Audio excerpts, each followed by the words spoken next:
How's it going, man? Going well. How are you? Welcome to the week. Welcome to Hawaii. Thank you. Thank you. Nice to fight here.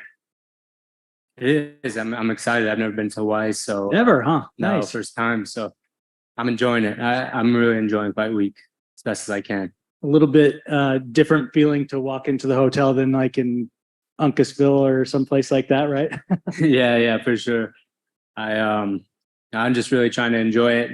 You know, sometimes you put a lot of pressure on yourself because it's fight week, but I do it with myself. I want to, go to the beach, walk around, not just immerse myself in the hotel and be miserable. I want to enjoy Hawaii, and it's been good. It's been really fun. Does that help you in a fight week to be able to go out and do some stuff and distract yourself instead of, like you said, just kind of being locked in your room, I guess? Yeah, for me, I like to just, go to a coffee shop, walk around, be with my coaches. I really don't like to be alone. So here it's nice. The weather is good. Go to the beach. I'm not much of a beach person, but I'm enjoying it here. So Sand is awful. I hate sand. I don't like it.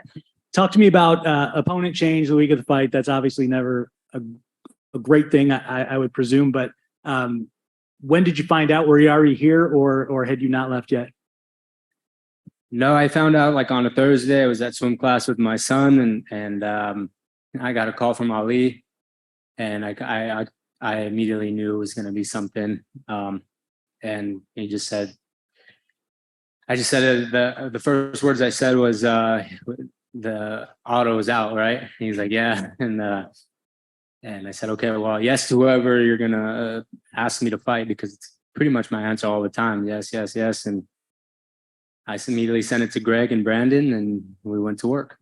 How much more important was it to you to make sure that you had an opponent, given that, you had such great momentum before that last fight, and then to have it shut down by an injury, the way things went, if you would have had to not be able to have a fight this week and not be able to get that feeling of getting a win again and had to wait a few months, how much would that have sucked, I guess?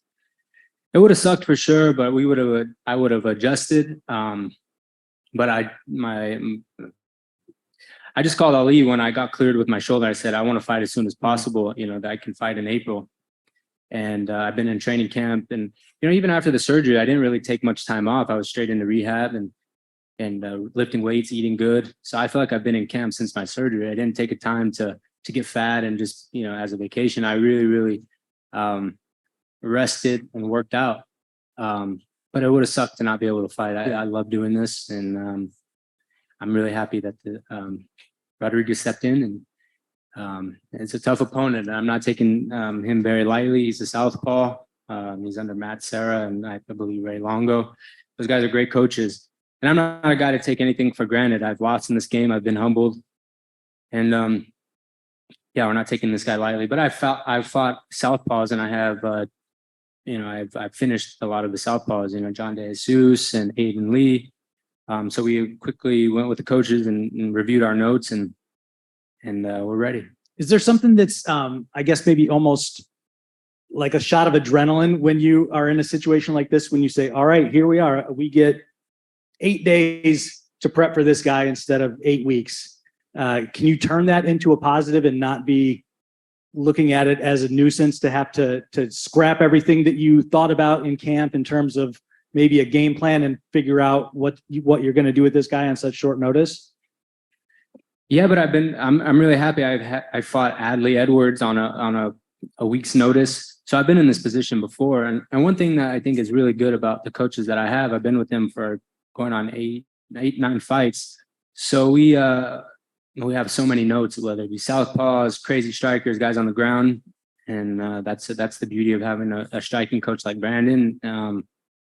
Just go back to the notes, figure out what his tendencies are, and study. I don't really put too much, emotional value on anything. I just have to go out there and fight. Simple as that. Aaron, obviously you just spoke of your excellent coaching crew. You're no stranger to working with high-level talents. You're a pro. You've got plenty of skills to build on. But in regards to your training and prep, can I ask you, you're obviously still young. You've got your prime ahead of you. But as you know, the sport's very hard on the body. You have more experience than your MMA record shows. So let me ask you, even though you're still a young guy, do you kind of absorb some of that almost veteran mentality as far as working smarter, not harder, after seeing obviously the injuries that can happen both in and out of the cage? Absolutely. Last fight was a big wake up call for me. I work really, really hard, sometimes a little too much. But one person I can really, I owe a lot to with recovery, nutrition, and all that stuff is Sam Calavita out of the training lab. Before this fight, I flew to California and met with him and did VO2 max and all that stuff and put a plan together as far as my weight cut and stuff. But one thing I had a question about is just writing out a routine for the week, for 8 weeks. And so literally, like, sometimes this camp, it felt like it was just smooth because I wasn't overworking. And I had a tendency before my prior fights to really like, maybe I'll just do one more practice or this, or, you know, one extra run. And I really listened to all my coaches and myself, my body. And I think that comes with age and experience, that sometimes, like you said, it's not always, we got to grind. And I really owe, you know, Coach Cal and all my coaches. One thing, my coaches are very open-minded. When I say I'm tired or something's tweaked, most of the time they'll tell me to rest, which I need, because we all know that I'm tough. I've been in this, I started wrestling when I was 4 years old, so I can go through hard practices. But sometimes it's reassuring that my coaches are like, the best thing is just to rest. And because I don't like to take practices off. So when I'm not feeling good, I usually call coaches and say, hey, you think I should rest? And their answer is always yes. So I really do have to take care of my body. And I live a really healthy lifestyle. And last fight was a big wake-up call. Fantastic. And obviously learning that lesson at a young age is going to be nothing but good. But just one more on that. In the past, were you basically one of the stereotype of a young fighter, where wrestlers often get the stereotype that they train a little too hard? Was that more of you? Is that what you're trying to say early on?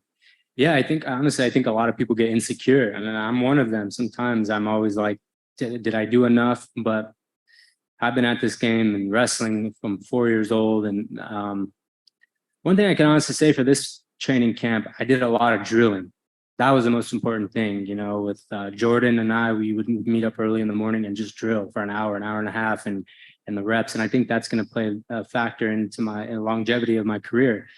Sometimes you don't need to always go hard. I mean, I'm known for going hard, and I think a lot of people don't like that sometimes, but I drill a lot now, and I think that's the way to go. Go hard when you have to, but reps on reps, you know, like when you're wrestling, when you're a kid, I've drilled thousands and thousands of high crotch doubles, singles, you know, so why is MMA different? Just need to drill. So Absolutely. Last one from me. Obviously, you're a pro. You're here to fight. Not a fan of the beaches, but Hawaii has got some underrated horse culture out here. You're into horses yourself. Is that something maybe you want to do?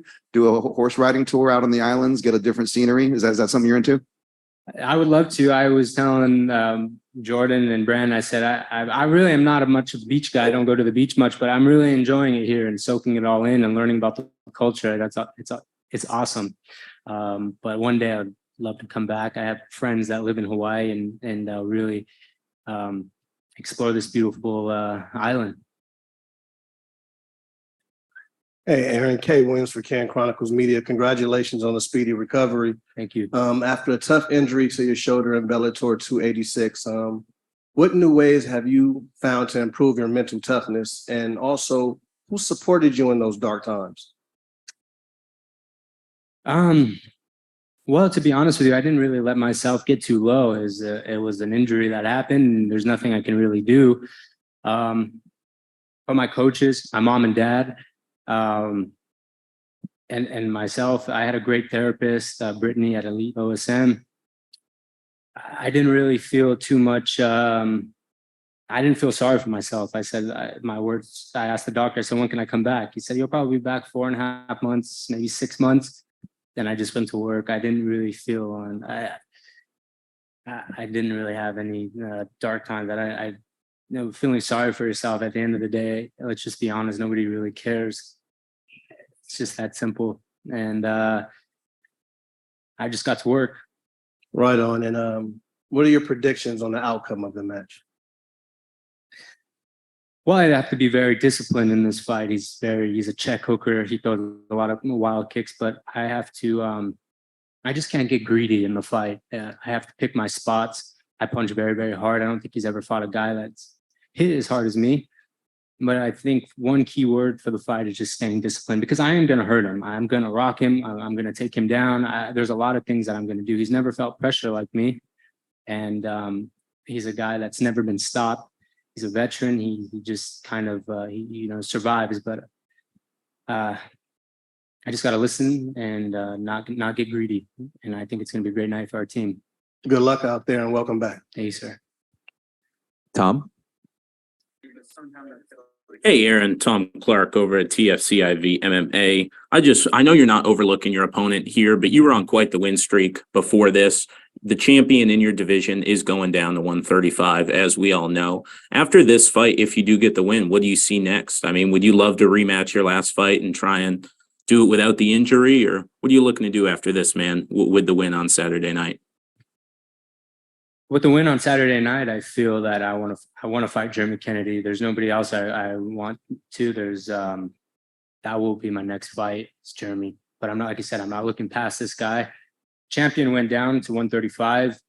I feel it would suck for the 145 division to be held up. Let's just be honest. There's so much talent there. There's so many young guys.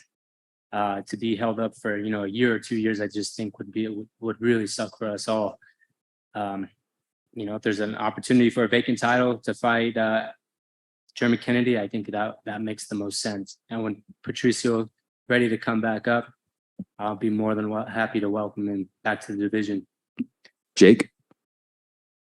Hey, Aaron, training out of New Mexico and going up against a short notice opponent training at Longo Weidman, how do you think your two gyms stack up against each other, and what energy are you bringing into the fight? I haven't really thought about comparing gyms, but I can speak on Longo, Weidman. All those guys are honestly veterans, and they've been around the sport a long time. I have nothing but respect for them. I don't want to go into, a pissing contest and say who's better. But for me, I love my coaches, and they've been around the game a long time. Brandon's been with many champions. Coach Greg's been with a lot of guys, and I'm very comfortable with the team I have, and that's reassuring for me going into the cage. Mike? Hey, Aaron, don't want to talk about, what could have happened, obviously, if you don't get injured, but we know the role that you had been on coming into that fight. Now coming into this fight, short notice opponent, you talked about all that, but what is the message you're sending not only to the division, but to the world that will be watching, and really to yourself as you look to get right back into, being the absolute best in the world? Last fight, I don't really look at it as a loss, and I don't think anybody else is. For me, I'm still on a 6-fight win streak. This last fight, it just was a freak accident. And I just got to keep going. I mean, there's nothing. It's not like I got ground and pounded and just outclassed for 3 rounds. My shoulder was out in the first 30 seconds. I survived, and I would have kept fighting. People kept asking me, "Oh, you think you could have won?" Absolutely, I could have still won with my shoulder. At that point, I wasn't worried. Winning was more important than the injury, and that's the way that I was looking at it. But I just didn't get the opportunity for the second round, and I really truly felt I could have still won. We'll take a last one from Patrick. Hey, Aaron, how we doing? Everything good? Everything's good. Good to hear. So you were training with one of the legends of the game in Carlos Condit in the lead up to this fight. Just tell me how that went and what you were able to learn from someone like him. Sorry, I'm gonna just get a quick drink of water. Can you repeat the question? I'm sorry. No, it's fine. So you trained with the legend of the game in Carlos Condit in the lead up to this fight. Just tell me what you were able to learn from him and how that went. I love working with Carlos. I think he's just a great human being. I always ask him questions about past, fighting GSP and all the legends that he's fought. And one thing that he's really taught me is just having that relentless pressure. He's very good on the ground, and he's like, use your wrestling a lot and keep that pace going. You can do a lot of damage. And I ask him a lot of questions about just mentality going into the cage, and the nerves that are involved. And one thing he always tells me is, in the first round, just let the fog settle. Let it just kind of when you can see, your body will take over. You have all the skills, and you have the reps that you put in. Let the fog settle, and when you see your openings, let it go. I love Carlos. He honestly is one of the best guys ever, and I can call him late at night and, hey, can we train in the morning? and he's always there. Very thankful for him. Thank you, Aaron. Thank you, guys.